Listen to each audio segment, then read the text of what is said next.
가계부채가 2000조 시대를 맞았습니다. 대한민국의 가정의 절반이 빚을 지고 있다는 거죠.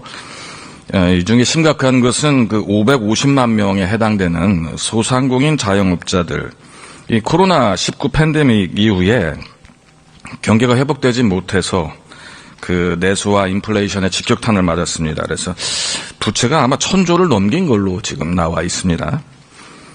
이들이 왜 빚을 졌을지 좀 생각을 해봐야 합니다. 이분들은 그 호화 소비를 하는 사람들도 아니고 투기를 하는 사람들도 아닙니다. 가족들을 먹여 살리기 위해서, 월세를 내기 위해서, 또 코로나 때 장사를 버티기 위해서 빚을 또 낸 사람들이거든요. 근데 금리는 오르고 물가도 오르고 부채가 산더미처럼 더 쌓아진 그런 형국입니다. 그 매출이 코로나19 이전 그 80%도 아직 회복을 못했다고 합니다. 결국 이 빚이 자영업자들을 좀 옥죄고 있는 그런 상황이 계속 유지가 되고 있습니다. 근데 여기서 아마 자영업자들이 아마 10집 중에 한 집 정도가 매년 문을 닫는다고 합니다. 그래 지금 이 순간에도 문을 닫아야 되는지 고민하는 그런 사람들이 굉장히 많고요. 이게 이제 수만 명에 해당됩니다. 저희 지역구인 청주 상당구는 자영업자 비율이 충북에 제일 높습니다. 그럼 제가 지역을 다니다 보면 문을 닫은 점포도 굉장히 많지만 문제는 닫고 싶어도 닫지 못하고 있는 점포가 너무 많다는 거예요. 이게 서민들이 감당할 수 없는 빚이라면 이게 이제 개인의 책임이라고 보기가 굉장히 지금 어려운 국가적인 시스템에 의한 문제가 있다. 이거를 해결하기 위해서 고군분투해야 되는 게 이제 국민을 섬기는 정부 아니겠습니까? 그래서 지금 현재의 새로운 정부는 이러한 부분에도 좀 방점이 좀 찍혀 있다. 이렇게 생각을 하고요. 이전 정부에서는 이제 숫자로만 계속 경제 상황을 보고받은 것 같아요. 몇 조니, 몇 퍼센트니, 그저 연체율이 얼마니, 뭐 이렇게 얘기했는데 이 숫자에만 갇혀서 가지고는 국민들이 얼마나 허덕이고 있는지를 체감할 수가 없는 그런 상황입니다. 자영업자들 대출 돌려막기 외에 희망을 주는 실질적인 좀 대책이 필요하다 이런 요구를 했고요. 이재명 정부가 이 추경을 한다는 거에 대해서 국민들이 대대적으로 박수를 보내고 있는 이유가 바로 여기에 있다 이렇게 생각을 하고 있습니다. 조금 전에도 얘기했지만 이 자영업자들에게 물어보면 버텨야 된다는 겁니다. 왜냐하면 쓰러지면 빚만 남는다는 거기 때문에 함부로 문도 못 닫고 있습니다. 그 절박함에 이번에 추경을 통해서 정부가 응답하는 거라고 저는 생각합니다. GDP의 1% 정도에 해당되는 30조 5천억의 대규모 추경으로 민생경제 회복의 단초를 좀 마련할 수 있다. 국민이 지갑을 열 수 있게 국가가 먼저 재정을 좀 풀어서 이들의 지갑에 쓸 수 있는 돈을 좀 넣어준다. 근데 이제 추경으로 물가가 오른다, 나란빚만 늘어난다 이렇게 얘기하는 사람들이 좀 있어 걱정입니다. 긴축정책했던 이전 정부는 그렇다면 그 나라빚이 줄었나요? 더 늘었지 않습니까? 그 물가 안정됐습니까? 이전 정부 물가도 폭등했지 않습니까? 기재부. 지금 우리 경제는 내수 경기가 침체된 상황이기 때문에 이번 추경이 물가를 자극한다는 주장이 있는데 이러한 우려에 대해서 어떻게 생각하고 있습니까? 예, 지금 여러 가지 거시 경제 여건을 종합적으로 판단해 보면은 내수가 지금 상당히 지금 부진한 상황이고요. 그리고 다른 측면에서 보면 총 수요 자체가 잠재 수준에 지금 미달인 상황이라고 판단하고 있습니다. 그래서 추경으로 인해서 물가가 자극될 여지는 극히 제한적이라고 생각하고 있습니다. 지금 물가 상승이 사실은 그 외부적인 요인, 우크라이나 러시아 전쟁이라든가 중동 사태로 인해서 원자재의 공급망이 굉장히 불안하기 때문에 오는 것, 그다음에 고금리 같은 외부 요인에 따른 거라고 저는 보고 있습니다. 이런 상황에서 추경을 통해서 내수를 살리고 중소상공인의 부담을 덜어주는 것이 결국 역으로 얘기하면 물가 안정에 더 도움이 된다 이렇게 생각을 합니다. 맞습니까? 그렇게 생각하시나요? 예. 해외도 역시 그 대목에 주목하고 있는 것 같습니다. 골드만삭스는 대규모 추경이 한국 경제 성장률을 아마 0.3포인트 정도 끌어올릴 거라고 이렇게 보고를 했네요. 전망치를 0.7%대에서 1.1%까지 올렸습니다. 정부 당국도 0.1% 정도의 경제 성장률 상승 효과를 기대한다 이렇게 발표하신 거 맞습니까? 예, 금년에 저희가 0.1% 정도 상승 효과가 예상이 되고 있고요. 내년까지 하면은 한 0.2%포인트 이런 정도 효과가 있을 거라고 판단하고요. 또 저희 국내에 있는 기관뿐만 아니라 무디스라는 신용평가 회사에서도 금년에 한국 정부 추경이 금년도 성장 둔화 완화에 상당히 도움이 될 거다. 이런 평가를 한 바 있습니다. 네. 여기에서 이제 소비 쿠폰 예산을 좀 비판하는 사람들이 많아요. 그 IMF나 OECD 자료에 따르면 재정 지출 승수 효과는 보통 한 0.3 정도 보는데 사실은 경기 침체기에는 이를 넘어서 1.3까지 나타나는 현상이 나타납니다. 소비가 늘면 당연히 그 매출이 오르고 지역 경제도 좀 움직이게 되는 거거든요. 자영업자 부채도 줄어드는 선순환을 기대할 수 있기 때문에 소비 쿠폰 예산 그 13조 2천억 정도는 반드시 통과돼야 된다 이런 주장을 하고 싶습니다. 자, 또 1조 4천억 원의 재정을 투입해서 자영업자와 소상공인을 위한 특별 채무조정 패키지를 이제 만들기로 얘기를 하고 있습니다. 배드뱅크하고 새출발기금을 활용해서 장기 소액 연체 차주와 저소득 연체 차주의 빚을 탕감한다는 그런 조정 내용입니다.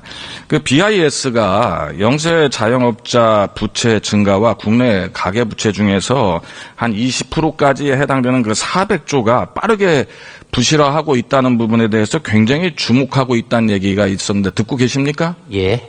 네. 빚 부담으로 자영업자가 무더기 도산이 되게 되면은 금융기관 리스크가 생기게 됩니다. 이게 한국 경제 뇌관이 될 수 있습니다. 이런 것 때문에 사전에 이걸 방지할 수 있는 예방주사적 차원에서도 취약계층 부채 정리는 한국경제 리스크를 사전에 차단할 수 있다. 이렇게 생각합니다. 이 부분에 대해서 비용에 나간다고 예방주사 맞는 부분을 포기해서 해야 되겠습니까? 예. 그 두 가지가 다 저희는 중요하다고 판단하고 있고요. 실제로 지표상으로 보더라도 지금 자영업 하시는 분들의 연체율이 최근 5년에 비해서 한 2배 정도 지금 높아져 있는 상황이고요. 그리고 현장의 목소리를 여기 들어보면 소상공인은 두 가지를 얘기하십니다. 첫 번째는 매출 회복, 두 번째는 채무 조정을 말씀하시는데요. 네. 이번 추경에 민생회복 소비 쿠폰이 매출 회복하고 관련되는 거고요. 네. 채무 조정 프로그램 세 가지가 기본적으로 저기 채무 부담 완화에 해당된다고 보시면 되겠습니다. 알겠습니다. 동의합니다. 본 의원도. 그 국가 채무를 걱정하시는 분들한테 한마디 드리고 싶습니다. 역시 기재부도 이 문제에 대해서 고민할 것인데 우리나라 국가 채무 비율이 이번에 추경 30조 5천억을 한다 해도 한 50%를 간 넘는 수준이지요?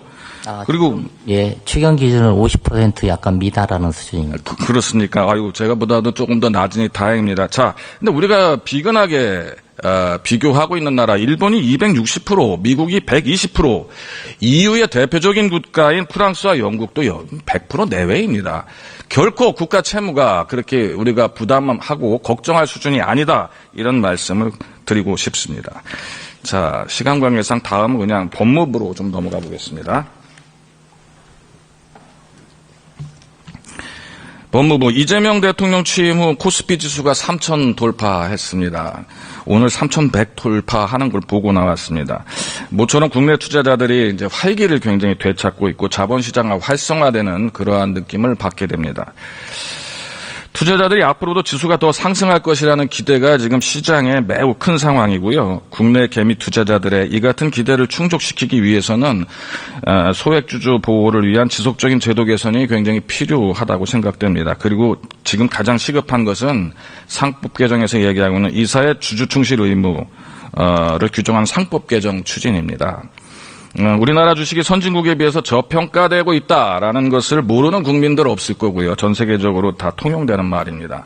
코스피 PBR이 2024년 기준으로는 약 0.8밖에 되지 않고 지금 주가가 좀 하락인데 이제 겨우 1 수준입니다. 선진국 평균이 3.5에 해당되거든요. 이게 굉장히 많이 낮다.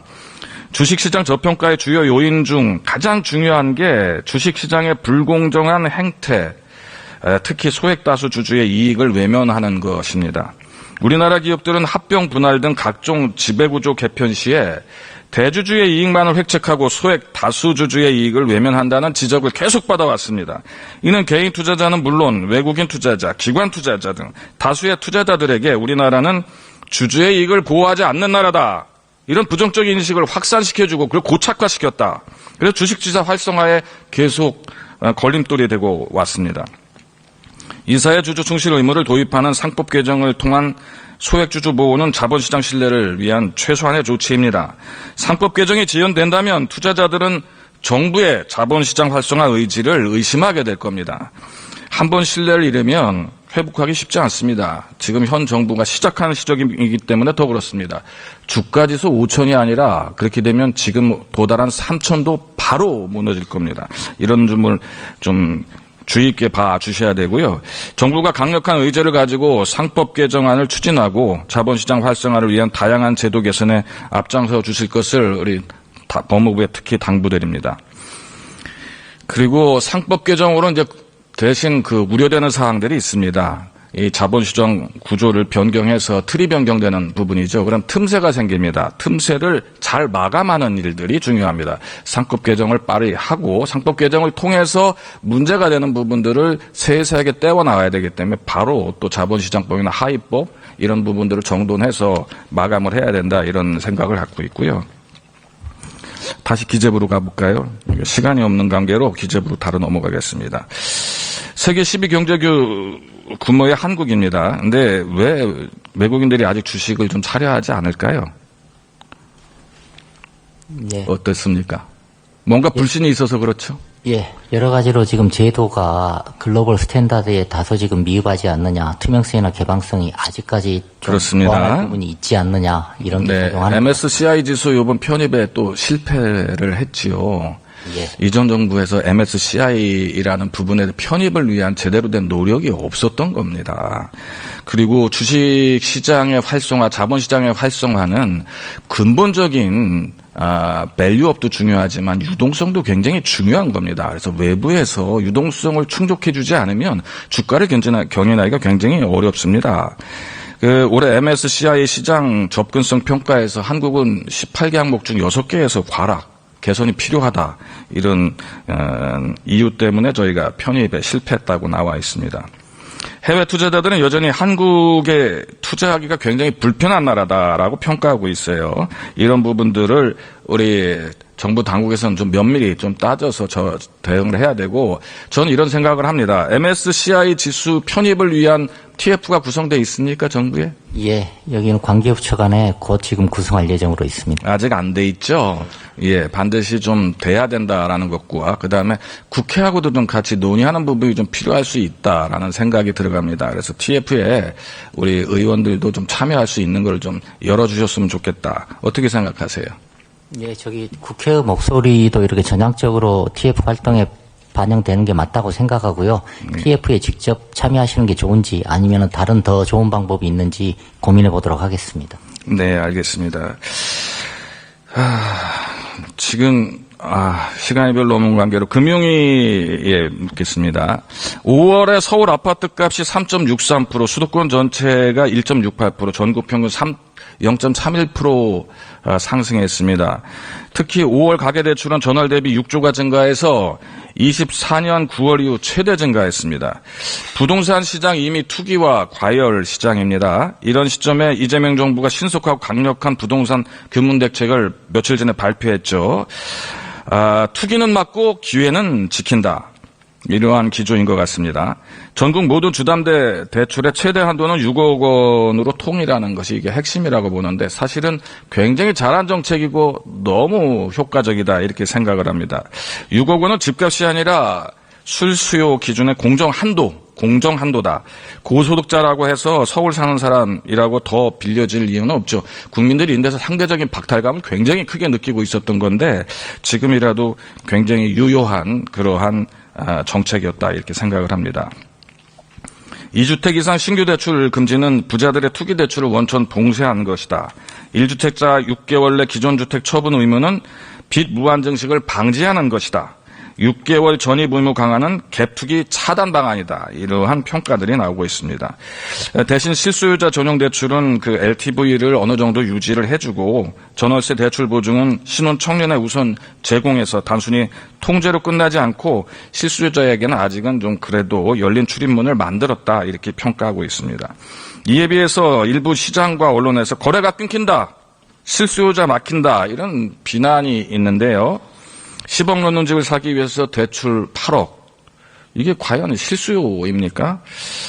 이게 기득권 투자의 통로였던 거 아닙니까? 집값이 오를수록 웃는 사람만 웃는 거, 나머지는 상대적인 박탈감을 느끼는 사람들이 더 많은 거. 이건 정말 문제 아닙니까? 대출이 많을수록 더 사고 더 버틴 사람들, 부동산 자산이 아닌 계급이 되어버린 이런 세태에 이제 이런 시스템 멈춰야 한다고 생각을 합니다. 부모 찬스 없는 청년 3천만 원 모아서 전세 살던 신혼부부, 이들에게 집은 아직도 너무 멀기만 합니다. 추가적으로 6억 대출로 막았는데 저 지방에서는 이 6억이라는 현실에 와닿지 않습니다. 그래서 대출이 많이 안 하고 좀 적게 하는 대출에 대해서 지방 경기를, 부동산 경기를 살려야 된다는 입장에서 좀 이율의 차등제가 좀 필요하다, 이런 제안을 드리고 싶었습니다. 이에 대한 의견만 좀 간단히 듣고 우리 위원장께서 답변을 좀 해주셨으면 좋겠네요. 위원장 안 나오셨습니까? 예, 금융위 답변해 주세요. 예, 저 대참했어요. 대출이 6억까지로 막았는데 지방에서 아파트 살 때는 6억이라는 개념이 아니라 1억, 2억, 3억이면 되거든요. 그래서 지방 주택경기 활성화, 건설경기 활성화를 위해서 적게 대출을 받는 부분에 대해서는 이율의 어떤 차등이 좀 필요하지 않는가, 이런 부분에 대해서는 검토를 좀 요청하는 겁니다. 의견이 어떠신가요? 예, 말씀대로 일단 빚내서 집을 사는 이런 부분은 일단 차단을 하고요. 지금 의원님 말씀대로 그 실수요자나 지방이나 이런 또 세심한 정책적 배려가 필요한 부분은 관계 부처와 잘 검토를 해보도록 하겠습니다.